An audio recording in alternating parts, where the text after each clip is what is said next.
সূরাতুল বাকারা, এই সূরাতুল বাকারা এটা এমন একটা সূরা, এই সূরাতুল বাকারার মধ্যে আল্লাহ রাব্বুল আলামিন তাওহীদ, রিসালাত, আখিরাত সম্পর্কে আলোচনা করেছেন। এই সূরাতুল বাকারা এটা এমন একটা সূরা, যদি কোনো ব্যক্তি এই সূরাতুল বাকারা কোনো ঘরের মধ্যে তেলাওয়াত করে, পাঠ করে, তাহলে ওই ঘরের মধ্যে যত ধরনের জিন ফেরেত ভূত আছে, সব ধরনের জিন ফেরেত ভূত থেকে আল্লাহ রাব্বুল আলামিন রক্ষা করবেন। এই সূরাতুল বাকারা, এই সূরাতুল বাকারা এর অনেক ফজিলত এবং বরকত রয়েছে। আল্লাহ বলেন এই সূরাতুল বাকারার মধ্যে এমন একটা অংশ রয়েছে, পুরো কোরআন শরীফের মধ্যে সবচাইতে যেই দামি অংশটা, আর ওই দামি অংশটা এই সূরাতুল বাকারার মধ্যে বিদ্যমান। এই সূরাতুল বাকারার মধ্যে 3 নম্বর পারার 1ম নম্বর পৃষ্ঠা আল্লাহ বলেন, আল্লাহু লা ইলাহা ইল্লা হুয়াল হাইয়ুল কাইয়্যুম। এই যে সূরাতুল বাকারার একটা অংশ, এটাকে বলা হয় আয়াতুল কুরসি। যদি কোনো ব্যক্তি এই আয়াতুল কুরসি পাঠ করে, শরীরে ফুঁক দেয়, তাহলে যত ধরনের জিন ফেরেত আছে, ভূত আছে, শয়তান আছে, সমস্ত জিন ফেরেত ভূত থেকে আল্লাহ তাআলা নিজ কুদরতি হাতে হেফাজত করবেন। আল্লাহ বলেন, আলিফ লাম মিম যালিকাল কিতাবু লা রাইবা ফীহি হুদাল লিল মুত্তাকিন। এই সূরাতুল বাকারা এটা এমন একটা সূরা, এই সূরাতুল বাকারার প্রথমে আল্লাহ তাআলা বলেন আলিফ লাম মিম। এই যে আলিফ লাম মিম, এই আলিফ লাম মিম শব্দের অর্থটা দুনিয়াতে এমন কোনো মুফাসসির নাই, দুনিয়াতে এমন কোনো তাফসীর গ্রন্থ নাই, এমন কোনো লেখক নাই, গবেষক নাই যে এই সূরাতুল ফাতিহার যে 1ম নম্বর একটা অংশ আলিফ লাম মিম এর অর্থটা লিখতে পারবে কিংবা এর মর্মটা কি। আল্লাহ তাআলা বলেন লা ইয়ালামু মা'নাহু আহাদুন ইল্লাল্লাহ। আল্লাহ ব্যতীত এই আলিফ লাম মিম এর যতগুলো শব্দ রয়েছে, এই শব্দগুলোর মর্ম কিংবা অর্থ কেউ জানে না। এগুলোকে বলা হয় হরফে মুকাত্তাআ, আর হরফে মুকাত্তাআর অর্থ আল্লাহ তাআলা ব্যতীত আর কেউ জানে না। এই জন্য আমরা যতই চেষ্টা করি এর অর্থ খুঁজে বের করতে পারবো না। আল্লাহ বলেন আলিফ লাম মিম যালিকাল কিতাবু লা রাইবা ফীহি। এই যে এটা এমন একটা গ্রন্থ, এই গ্রন্থে কোনো সন্দেহ নাই। যালিকাল কিতাব, এটা এমন একটা কিতাব, লা রাইবা ফীহি, তাতে কোনো সন্দেহ নাই। আলিফ লাম মিম যালিকাল কিতাবু লা রাইবা ফীহি হুদাল লিল মুত্তাকিন। তারপরে আল্লাহ বলেন হুদাল লিল মুত্তাকিন, এটা মুত্তাকিদের জন্য পথ প্রদর্শক। মুত্তাকি কারা? মুত্তাকি কাকে বলা হয় একটা উদাহরণ দিলে বুঝতে পারবেন মুত্তাকি কাকে বলা হয়। যদি একটা রাস্তার মধ্যে কাঁচ ভেঙে গুঁড়ো গুঁড়ো করে বিছিয়ে দেওয়া হয় এবং কাউকে বলা হয় যে এই কাঁচগুলোর উপর দিয়ে তুমি হেঁটে যাও, তারপরে যদি কোনো ব্যক্তি এই কাঁচের উপর হেঁটে যায়, তাহলে তার যেমন ভয় লাগবে যে পা কেটে যায় কিনা, ঠিক তেমনি ভাবে যারা মুত্তাকি তারাও সব সময় ভয়ের মধ্যে থাকবে। কোন জিনিসটা করলে গুনাহ হয়ে যায়, জানি না কোন কাজটা করলে গুনাহ হয়ে যায়, সব সময় তাদের অন্তরে, তাদের ভিতরে ভয় থাকতে হবে। যদি ভয় থাকে, তাকওয়া থাকে, আল্লাহর ভয় বিদ্যমান থাকে, তাহলে ওই ব্যক্তিটাকেই বলা, ওই ব্যক্তিটাকেই বলা ওই মুত্তাকি। এই জন্য আল্লাহ বলেন হুদাল লিল মুত্তাকিন। যালিকাল কিতাব, এটা এমন একটা কিতাব লা রাইবা ফীহি, তাতে কোনো সন্দেহ নাই। কোনো সন্দেহকারী ব্যক্তি থাকতে পারে, সে সন্দেহ করতে পারে, কিন্তু তার সন্দেহের কারণে এই মহাগ্রন্থ আল কোরআন সন্দিহান যুক্ত হয়ে যাবে না।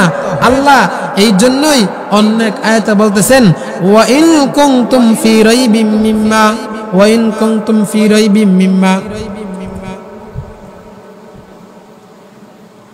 ইয়া আইয়ুহান নাসু ইত্তাকু রাব্বাকুমুল্লাযী খালাকাকুম ওয়াল্লাযীনা মিন ক্বাবলিকুম লাআল্লাকুম তাত্তাকুন।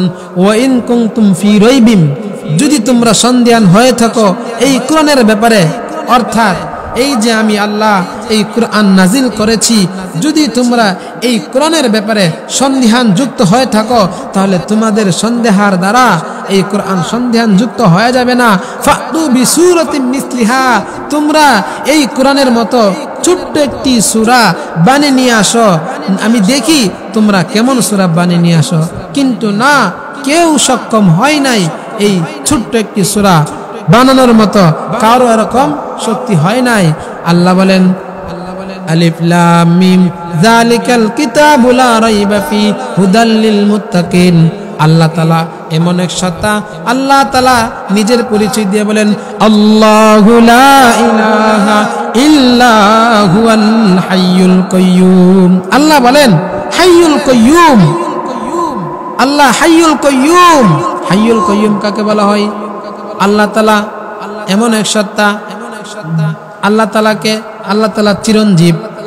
আল্লাহু লা ইলাহা ইল্লা হুয়াল হাইয়ুল কাইয়্যুম লা তাখুযুহু সিনাতু ওয়ালা নাওম।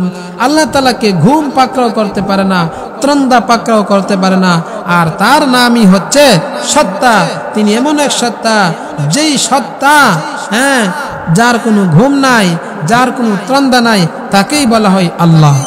আল্লাহু লা ইলাহা ইল্লা হুয়াল হাইয়ুল কাইয়্যুম লা তাখুযুহু সিনাতু ওয়ালা নাওম লাহু মা ফিস সামাওয়াতি ওয়া মা ফিল আরদ মান যাল্লাযী ইয়াশফাউ ইনদাহু ইল্লা বিইজনি। তো যেই কথা বলতেছিলাম হুদাল লিল মুত্তাকিন, এর পরের আয়াতের মধ্যে আল্লাহ তাআলা তিন শ্রেণীর ব্যক্তির কথা উল্লেখ করেছেন। প্রথম নাম্বার আল্লাহ তাআলা মুমিনের কথা উল্লেখ করেছেন, তার পরবর্তী অংশে আল্লাহ তাআলা কাফেরদের কথা উল্লেখ করেছেন, এর পরবর্তী অংশে আল্লাহ সুবহানাহু ওয়া তাআলা মুনাফিক সম্পর্কে আলোচনা করেছেন। তো প্রথম নম্বর আল্লাহ সুবহানাহু ওয়া তাআলা মুমিন সম্পর্কে আলোচনা করেছেন। মুমিন কারা? আমানতু বিল্লাহি ওয়া মালাইকাতিহি ওয়া কুতুবিহি ওয়া রুসুলিহি ওয়াল ইয়াউমিল আখির। যেই সমস্ত লোকেরা আল্লাহর উপর ঈমান আনয়ন করেছে, যেই সমস্ত লোকেরা আল্লাহর রাসূলের উপর ঈমান আনয়ন করেছে, সাহাবায়ে কেরামদের উপর ঈমান আনয়ন করেছে, তাবিন তাবে তাবিন সমস্ত উলি গাউস পীর মাশায়েখদের উপর ঈমান আনয়ন করেছে, তাদেরকে বলা হয় মুমিন। আর কাদেরকে মুমিন বলা হয়? যারা কিতাবের উপর ঈমান আনয়ন করেছে, নবী রাসূলদের উপর ঈমান আনয়ন করেছে, তাদেরকে বলা হয় মুমিন। এজন্য আল্লাহ বলেন আল্লাযীনা ইউমিনুনা বিল গায়বি ওয়া ইউকিমুনাস সালাতা ওয়া মিম্মা রাযাকনাহুম ইউনফিকুন। আল্লাযীনা ইউমিনুনা, যারা আমি আল্লাহর প্রতি ঈমান আনয়ন করেছে, আমি আল্লাহকে না দেখে, ইউমিনুনা বিল গায়বি, গায়বের প্রতি বিশ্বাস স্থাপন করে যারা ঈমান আনয়ন করেছে, তাদেরকেই বলা হয় মুমিন। আল্লাযীনা ইউমিনুনা বিল গায়বি ওয়া ইউকিমুনাস সালাতা ওয়া মিম্মা রাযাকনাহুম ইউনফিকুন। উলাইকা আলা হুদাম মির রাব্বিহিম ওয়া উলাইকা হুমুল মুফলিহুন।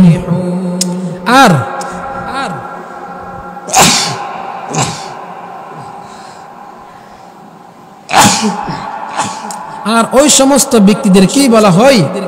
মুমিন। উলাইকা আলা হুদাম মির রাব্বিহিম ওয়া উলাইকা হুমুল মুফলিহুন। তারা সফলকাম। আল্লাহ তাআলার পক্ষ থেকে যে কিতাব নাজিল হয়েছে, ওই কিতাবের উপর তারা ঈমান আনয়ন করেছে, এই জন্য তারাই হেদায়েত প্রাপ্ত। উলাইকা হুমুল মুফলিহুন, আর তারাই হলো সফলকাম। আল্লাহ বলেন এর পরবর্তী অংশে আল্লাহ তাআলা কাফেরদের সম্পর্কে আলোচনা করেছেন। কাফেররা কারা? আল্লাহ তাআলা তাদের পরিচয় দিয়ে বলতেছেন ইন্নাল্লাযীনা কাফারু সাওয়াউন আলাইহিম আ'আনযারতাহুম আম লাম তুনযিরহুম লা ইউমিনুন। ইন্নাল্লাযীনা কাফারু, যারা কুফরি করে, যারা অস্বীকার করে, সাওয়াউন আলাইহিম আ'আনযারতাহুম, আপনি তাদেরকে সতর্ক করুন কিংবা না করুন, লা ইউমিনুন, তারা ঈমান আনয়ন করবে না। খাতামাল্লাহু আলা কুলুবিহিম ওয়া আলা সামইহিম ওয়া আলা আবসারিহিম, তারা সত্য কথা শোনার পরেও তারা এটাকে সত্য মনে করে না। খাতামাল্লাহু আলা কুলুবিহিম ওয়া আলা সামইহিম ওয়া আলা আবসারিহিম গিশাওয়া, আল্লাহ তাদের কর্ণ শক্তিতে পর্দা মেরে দিয়েছেন এবং তাদের চক্ষুদ্বয়ের মধ্যে আলাদা একটা পর্দা দিয়ে দিয়েছেন, গিশাওয়া মেরেছেন, যার কারণে তারা শোনার পরেও শুনতে পারে না, দেখার পরেও দেখতে পারে না। এটা ভালো কাজ, কিন্তু তাদের কাছে ভালো মনে হয় না। নামাজ ভালো কাজ, কিন্তু তারা নামাজকে ভালো কাজ মনে করে না। গান বাদ্য এগুলা খারাপ, কিন্তু তাদের কাছে এগুলা ভালো মনে হয়। এই জন্য আল্লাহ তাআলা তাদের অন্তরে মোহর মেরে দিয়েছেন, যার কারণে ভালো কাজগুলা তাদের কাছে খারাপ কাজ মনে হয়, আর খারাপ কাজগুলা তাদের কাছে ভালো কাজ মনে হয়। এই সমস্ত লোকদের কথা আল্লাহ তাআলা কোরআনের বিভিন্ন জায়গায় উল্লেখ করেছেন, আর তারা হচ্ছে কাফের। আর কাফেররা তারা আল্লাহর রাসূলকে অনেক কষ্ট দিয়েছে। তো শেষে যেই অংশটুকু আলোচনা করেছেন, এই অংশে আল্লাহ তাআলা বলতেছেন 20টি আয়াত, 20টি আয়াতের শেষ আয়াতে আল্লাহ সুবহানাহু ওয়া তাআলা মুনাফিক সম্পর্কে আলোচনা করেছেন। তো মুনাফিকের সর্দার উবাই ইবনে কাব, আব্দুল্লাহ ইবনে উবাই, সে হচ্ছে মুনাফিকের সর্দার। ওই সমস্ত মুনাফিকদের ব্যাপারে আল্লাহ সুবহানাহু ওয়া তাআলা কিছু আয়াত নাজিল করেছেন। আল্লাহ বলেন, ওয়া ইযা কিলা লাহুম লা তুফসিদু ফিল আরদি ক্বালু ইন্নামা নাহনু মুসলিহুন। ওয়া ইযা কিলা লাহুম, যখন তাদেরকে বলা হয় আমিনু, তোমরা ঈমান আনয়ন করো, কামা আমানান নাস, যেমন সাহাবায়ে কেরাম ঈমান আনয়ন করেছে, তখন তারা বলে আমানু কামা আমানা সুফাহা, আমরা কি ঈমান আনয়ন করব যেমন নির্বোধ লোকেরা ঈমান আনয়ন করেছে। অর্থাৎ তারা সাহাবায়ে কেরামদেরকে নির্বোধ লোক বলতেছে।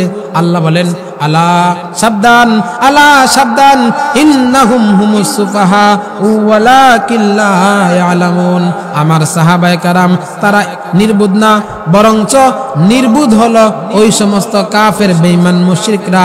আল্লাহ বলেন ওয়া ইযা কিলা লাহুম আমিনু ওয়া ইযা কিলা লাহুম ওয়া ইযা লাকুল্লাযীনা আমানু খালাউ ইলা শায়াতিনিম ক্বালু ইন্না মাআকুম ইন্নামা নাহনু মুস্তাজিউন।